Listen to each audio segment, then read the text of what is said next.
महाराष्ट्र के मुंबई के विरार में कोविड अस्पताल में लगी भीषण आग।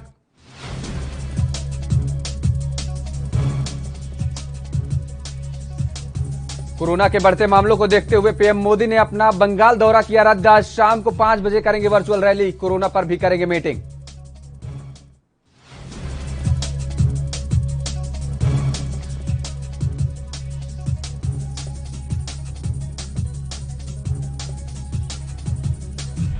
पीएम मोदी करेंगे वर्चुअल रैली, बंगाल का दौरा अपना किया रद्द। आज कोरोना पर करेंगे बैठक। और हरिद्वार के पतंजलि संस्थान भी पहुंचा कोरोना वायरस। 83 लोग मिले पॉजिटिव। बाबा रामदेव का भी हो सकता है कोरोना टेस्ट।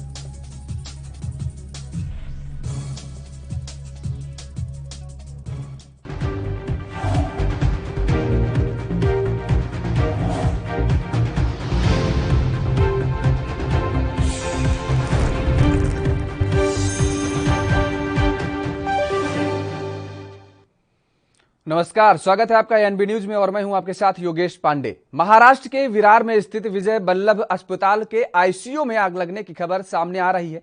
आईसीयू में आग लग जाने के कारण कई मरीजों के मरने की आशंका भी जताई जा रही है। इंडिया टुडे को फायर डिपार्टमेंट ने बताया है कि आग लगने के वक्त आईसीयू में 17 मरीज भर्ती थे, जिनमें से 13 मरीजों की आग की चपेट में आने के कारण मौत हो गई है। और आग के पीछे का कारण एसी में हुए शॉर्ट सर्किट को बताया जा रहा है। यह दुर्घटना सुबह के 3:15 पर घटी है और फिलहाल 5 मरीजों को दूसरी जगह शिफ्ट कर दिया गया है। जिन 13 मरीजों की मौत हुई है वे सब कोरोना संक्रमित मरीज थे, तो वहीं रेस्क्यू ऑपरेशन जारी है। तो रेस्क्यू ऑपरेशन जारी है। महाराष्ट्र से यह खबर आ रही है सामने, जहां पर विरार की खबर है। ये विजय वल्लभ अस्पताल में आग लगी है और भीषण आग की चपेट में 13 मरीजों की मौत हो गई है और आग का कारण एसी की शॉर्ट सर्किट बताया जा रहा है। और ये 13 मरीज जिनके आग के चलते मौत हो गई है, ये कोरोना संक्रमित थे। हालांकि कुछ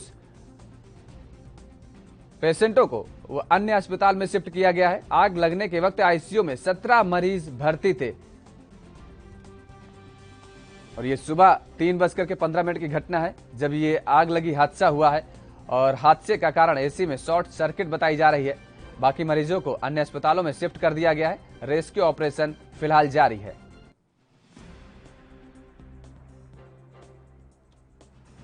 तो विजय वल्लभ अस्पताल में आग लगने का मामला सामने आया है। महाराष्ट्र के विरार से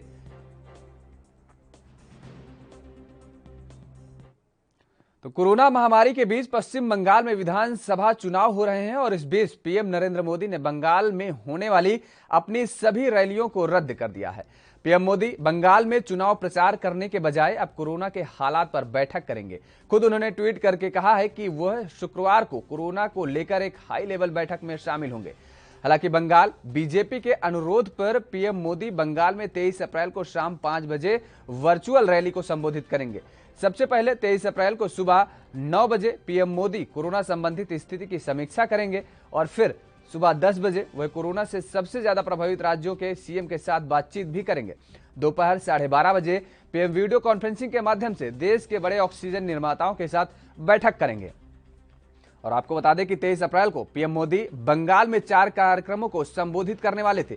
मालदा, मुर्शिदाबाद, बीरभूम और कोलकाता दक्षिण में उनकी रैलियां थी। बंगाल बीजेपी ने इन रैलियों के लिए लगभग तैयारियां भी पूरी कर ली थी, लेकिन अब पीएम मोदी ने ये सभी कार्यक्रम रद्द कर दिए हैं और पीएम ने ट्वीट कर कहा है कि वह आज कोरोना के मौजूदा हालात की समीक्षा के लिए हाई लेवल बैठक में शामिल होंगे और उसकी अध्यक्षता भी करेंगे। उसी के कारण वह पश्चिम बंगाल नहीं जाएंगे। हालांकि पीएम मोदी बंगाल बीजेपी के अनुरोध पर 23 अप्रैल को शाम 5 बजे वर्चुअल रैलियों को संबोधित करेंगे। तो प्रधानमंत्री नरेंद्र मोदी ने बंगाल रैली, अपना जो रैली का कार्यक्रम था वो रद्द कर दिया है और आज शाम 5 बजे वर्चुअल मीटिंग संबोधन करेंगे। आपको बता दें कि प्रधानमंत्री नरेंद्र मोदी आज जिस तरीके से कोरोना के हालातों को लेकर के 3 हाई लेवल बैठक करेंगे और कोरोना के हालातों पर चर्चा करेंगे। जो राज्य सबसे ज्यादा प्रभावित है कोरोना की वजह से, उन राज्यों के मुख्यमंत्रियों से वीडियो कॉन्फ्रेंसिंग के जरिए चर्चा भी करेंगे और गहन समीक्षा करेंगे। कोरोना के हालातों पर काबू कैसे पाया जाए, इन सारे निष्कर्षों पर, इन सारे नतीजों पर चर्चा होगी। और प्रधानमंत्री नरेंद्र मोदी ने इस बात की जानकारी ट्विटर के माध्यम से खुद दी है कि वो पश्चिम बंगाल के अपने सभी दौरे को रद्द करते हैं। हालांकि बंगाल बीजेपी के अनुरोध पर प्रधानमंत्री नरेंद्र मोदी शाम 5 बजे एक वर्चुअल सभा को जरूर संबोधित करेंगे, वर्चुअल माध्यम से जनता को संबोधित करेंगे। और लगातार जिस तरीके से जो रैलियों का कार्यक्रम लगा हुआ था, उन सभी रैलियों को प्रधानमंत्री नरेंद्र मोदी ने रद्द कर दिया है और कोरोना के मामले पर आज हाई लेवल की बैठक करेंगे। इस बात की जानकारी प्रधानमंत्री नरेंद्र मोदी ने खुद ट्विटर के जरिए ट्वीट करके दी है।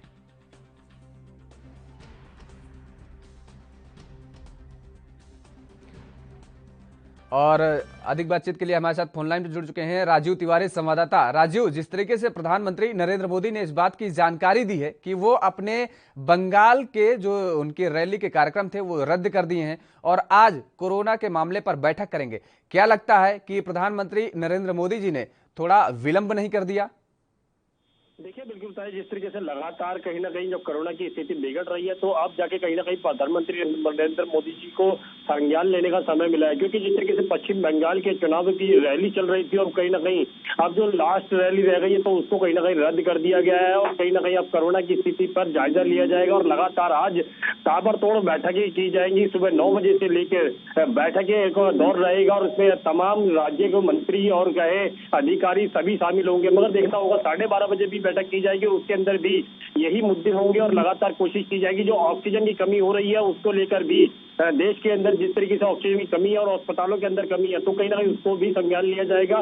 क्या ऑक्सीजन की पर्याप्त मात्रा होने के बावजूद भी जो संकट आ रहा है वो क्यों आ रहा है, और हर तरीके से कोशिश की जाएगी कि अस्पतालों के अंदर ऑक्सीजन मुहैया कराई जाए, वैक्सीन उपलब्ध कराई जाए और जो बेडों की कमी है उसको भी बढ़ाया जाए। मगर देखना होगा आज बैठकों से कितना फर्क पड़ेगा, क्योंकि जिस तरीके से अस्पतालों के हालात जो है वो सबके सामने है, क्योंकि जिस तरीके से ऑक्सीजन की बात करें तो निरंतर कमी बढ़ती नजर आ रही है और लोग मरीज जो है वो परेशान होते नजर आ रहे हैं। मगर देखना होगा आज प्रधानमंत्री नरेंद्र मोदी जी के द्वारा कितने बड़े सख्त कदम उठाए जा सकते हैं। जी बिल्कुल राजीव, लेकिन जिस तरीके से अब ये संबोधन अपने जो रैलियों के कार्यक्रम थे वो प्रधानमंत्री नरेंद्र मोदी जी ने कैंसिल कर दिए हैं, तो मेरा सवाल ये है कि क्या प्रधानमंत्री जी ने काफी लेट नहीं कर दिया है, काफी विलंब नहीं कर दिया है? क्योंकि कोरोना के मामले जिस तरीके से लगातार बढ़ते जा रहे हैं, राज्य परेशान हैं, प्रत्येक राज्यों का जो तस्वीर सामने आ रही है वहां यही हालात हैं कि वहां पर ऑक्सीजन सिलेंडर नहीं मिल रहे हैं, बेड्स अवेलेबल नहीं है।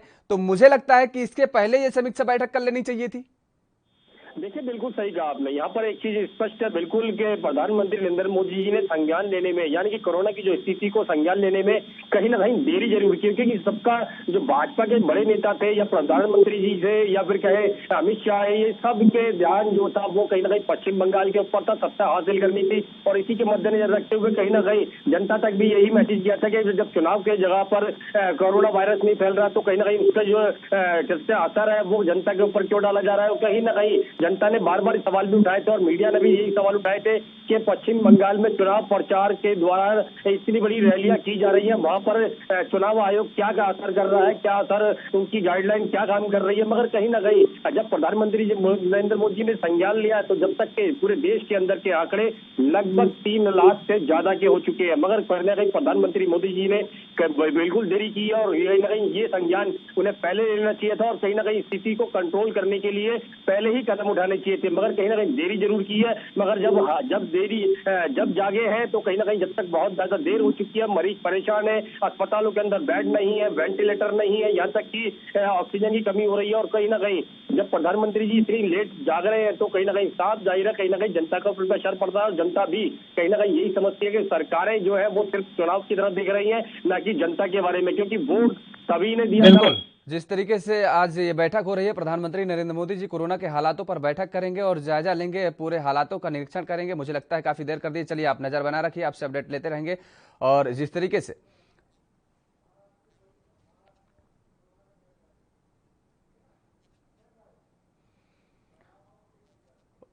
और महाराष्ट्र से इस वक्त की बड़ी खबर आ रही है। आपको बता दें कि महाराष्ट्र में कोरोना का कहर लगातार जारी है, कोरोना के रिकॉर्ड केस सामने आए हैं। महाराष्ट्र से इस वक्त की बड़ी खबर आ रही है। एक दिन में 67,013 नए केसों की पुष्टि हुई है।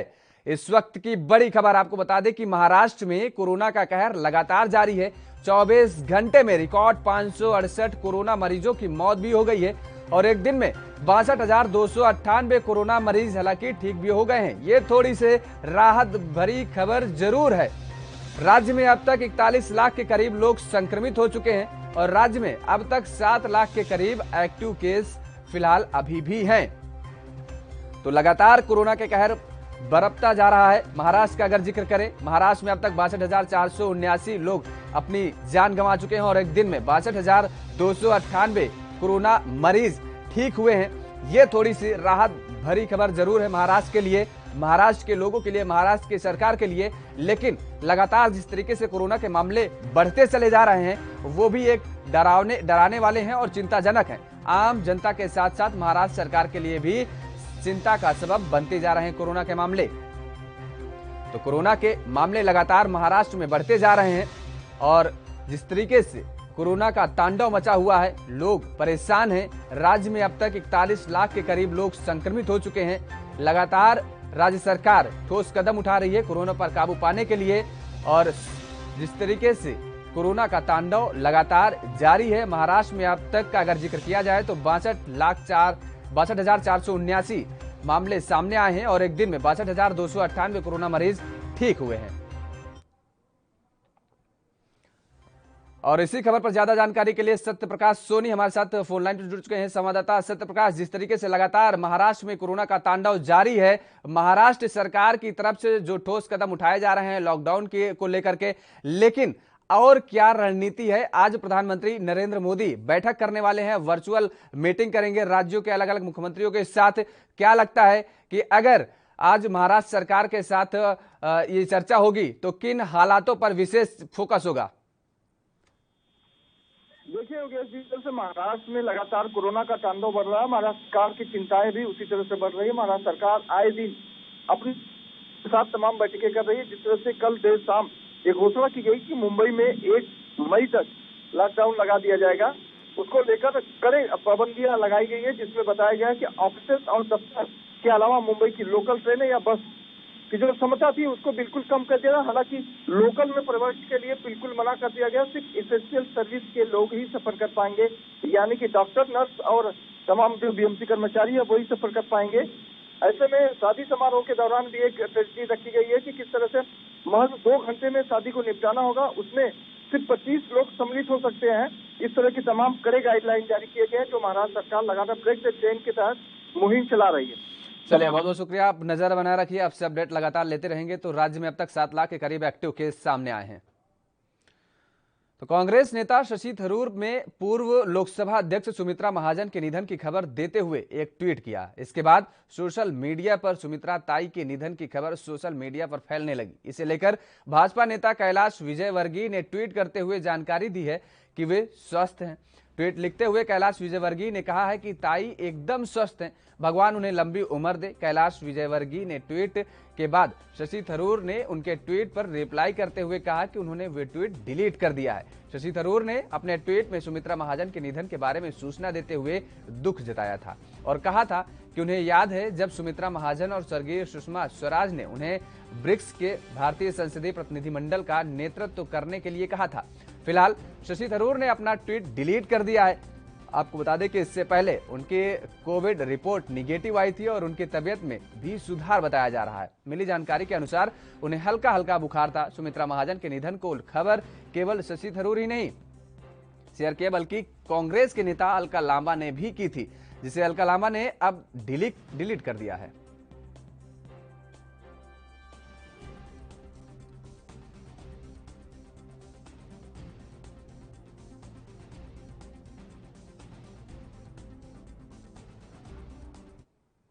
उधर कोरोना महामारी से पूरे देश में अफरा तफरी मची हुई है और इसी बीच हरियाणा के जींद में अस्पताल से कोविड वैक्सीन की करीब 2000 शीशियां गायब हो गई हैं। चुराने वाले शख्स को अंदाजा नहीं था कि जिस प्लास्टिक बैग को वह चुरा रहा है उसमें कितनी जरूरी चीज है।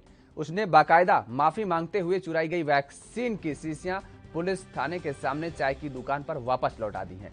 इसके साथ उसने एक चिट्ठी लिखी जो सोशल मीडिया पर तेजी के साथ वायरल हो रही है। चोर ने इसमें लिखा है, सॉरी, पता नहीं था कोरोना की दवाई है।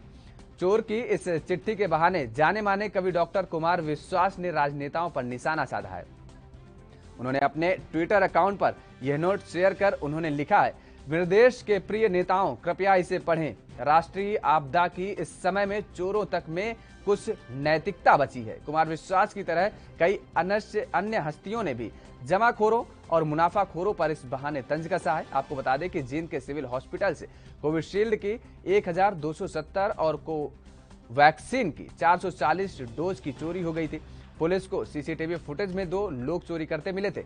पुलिस छानबीन कर रही थी और कि सिविल लाइन थाने के सामने चाय की दुकान पर एक बाइक सवार इन वैक्सीन को एक प्लास्टिक बैग में छोड़कर चला गया और इन शीशियों के साथ उसने एक चिट्ठी भी रखी थी।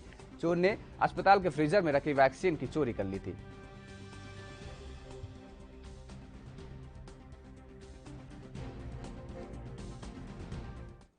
तो उधर उत्तराखंड में कोरोना के केस तेजी से बढ़ रहे हैं और इस बीच खबर है कि योग गुरु बाबा रामदेव के हरिद्वार स्थित विभिन्न संस्थानों में भी कोरोना का संक्रमण फैल गया है।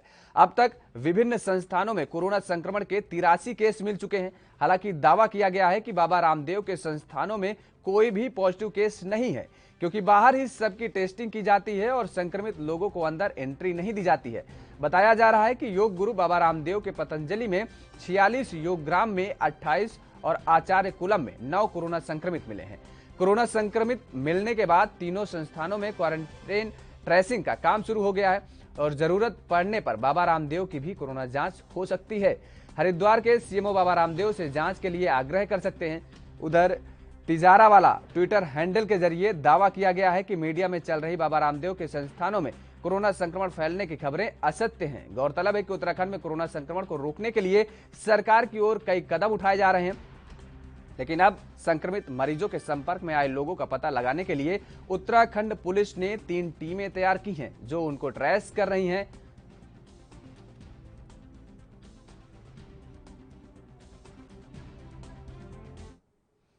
तो भारत में कोरोना की बेकाबू रफ्तार और यहां के अधिकतर अस्पतालों में फुल हो चुके कोरोना मरीजों के बेड के हालात को देखते हुए एक तरफ जहां ब्रिटेन ने इसे रेड लिस्ट में डाल दिया है, तो वहीं दूसरी तरफ फ्रांस ने भारत से आ रहे लोगों को लेकर कदम उठाया है।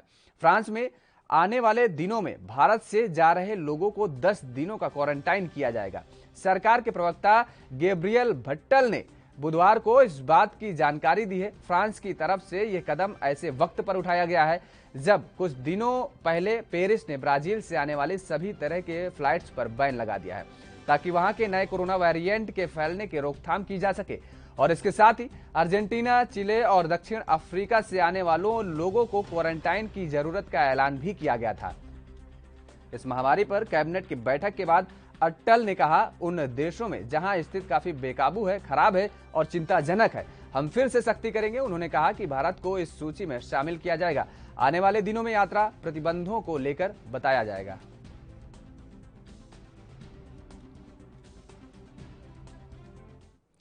देश में कोरोना के केस तेजी से बढ़ रहे हैं और कई बड़े नेता और सेलिब्रिटी भी इस वायरस की चपेट में आ चुके हैं। इस बीच बीजेपी सांसद मनोज तिवारी भी कोरोना पॉजिटिव पाए गए हैं।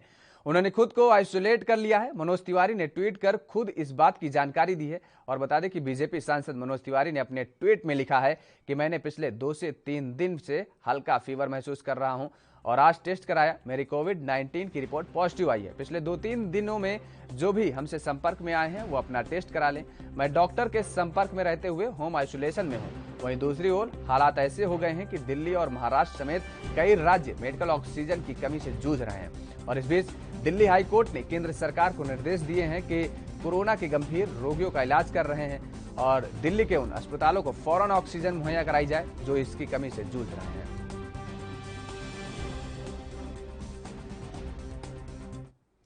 संगीत की दुनिया में मशहूर नदीम श्रवण की जोड़ी टूट गई है। दरअसल गुरुवार को म्यूजिक डायरेक्टर श्रवण राठौर का मुंबई के एसएल रहेजा अस्पताल में निधन हो गया है। बता दें कि वह कोरोना संक्रमण से जूझ रहे थे।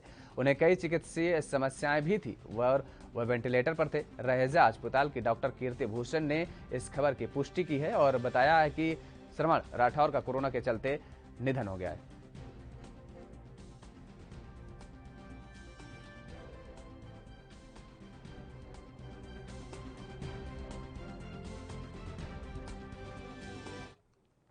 तो कोरोना वायरस की दूसरी लहर के दौरान देश भर में कोरोना के मामलों और मौतों की संख्या में इजाफा देखने को मिल रहा है। कोरोना वायरस के 1 वर्ष बाद भी बरनाला जिले में इमरजेंसी हालातों से निपटने के लिए आईसीयू और वेंटिलेटर की सुविधा उपलब्ध नहीं है। गंभीर हालात में मरीजों को अन्य अस्पतालों में रेफर किया जाता है और जिला स्तर पर एक 50 बेड का कोविड सेंटर भी तैयार किया गया है, जिसमें कोरोना मरीजों का इलाज किया जा रहा है। जिले में रोजाना 400 से 500 लोगों को कोरोना टेस्ट भी हो रहे हैं।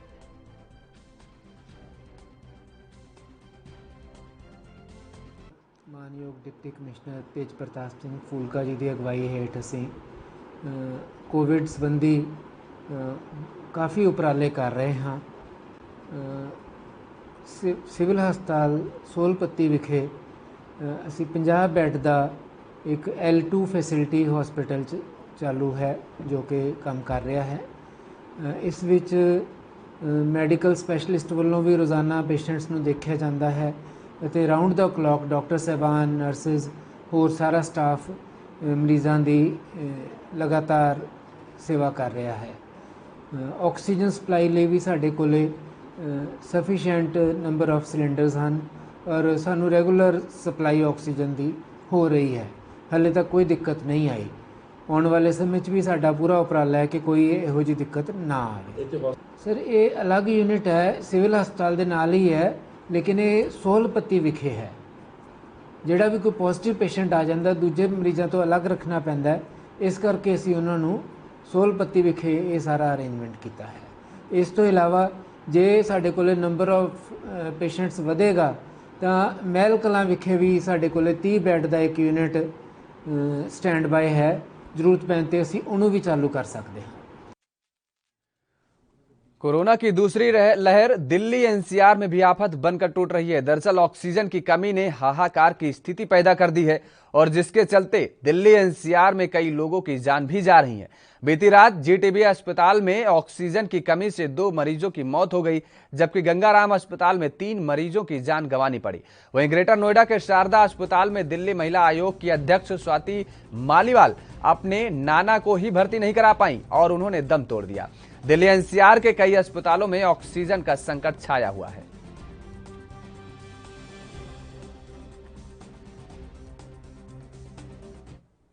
तो उधर पंजाब में पाकिस्तान बॉर्डर से सटे गुरदासपुर जिले में सीमा सुरक्षा बल ने नशा तस्करी की बड़ी साजिश को नाकाम कर दिया है। बताया जा रहा है कि तस्कर हेरोइन को रावी दरिया के जरिए भेजने की फिराक में बैठे हुए थे, लेकिन बीएसएफ और पंजाब पुलिस के जवानों ने तस्करों के मंसूबों पर पानी फेर दिया। इस बार डेरा बाबा नानक की पुलिस ने रावी दरिया से 5 लोगों को सामान सहित गिरफ्तार कर लिया है और इन लोगों के संबंध फरीदकोट जेल में बंद कैदी प्रिंस से बताया जा रहा है, जो पाकिस्तान के कुछ लोगों से संबंध रखता है और जेल से ही पाकिस्तानी स्मगलरों से मिलकर अपना रैकेट चला रहा था। फिलहाल अब ये 5 पुलिस की गिरफ्त में हैं और इनसे पूछताछ की जा रही है। बताया जा रहा है कि इस हेरोइन के खेप को प्रिंस के भाई को देनी थी, जिसके बाद अब जेल में बंद कैदी प्रिंस से भी पूछताछ होगी।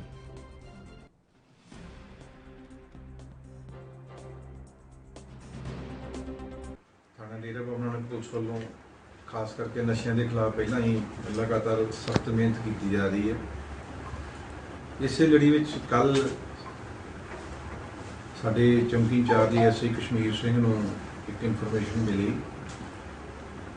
कि इस तरह डेरा बाबा नानक एरिए के नाल बॉर्डर जिहड़ा लगता दरिया पे 2 गड्डियां जिहड़ियां शक्की हालत च घूम रही हैं और जिन्हां कोल पाकिस्तान तो समगलिंग करवा के भारत में खेप मंगवाने वास्ते दरिया रस्ते कुछ जिहड़ा इतराजयोग समग्री हैगी है, कुछ उन्होंने को नशीला पदार्थ भी हो सकता वा जे मिल जे तो वधिया खुलासे हो सकते हैं, जिससे पीएसआई कश्मीर सिंह वालों सीनियर अफसरों के ध्यान में लिया के फिर 2 टीमां तैयार की गई। उस तो बाद एसआई जसविंदर सिंह को भेजा गया है।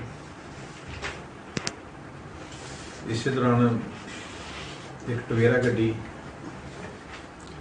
जिहदे विच 4 नौजवान तलाशी की गई टीम वालों दरिया सुटन वास्ते जाल डंडे रस्से ताज ड्राइवर सीट के थल्लों 50 ग्राम हैरोइन।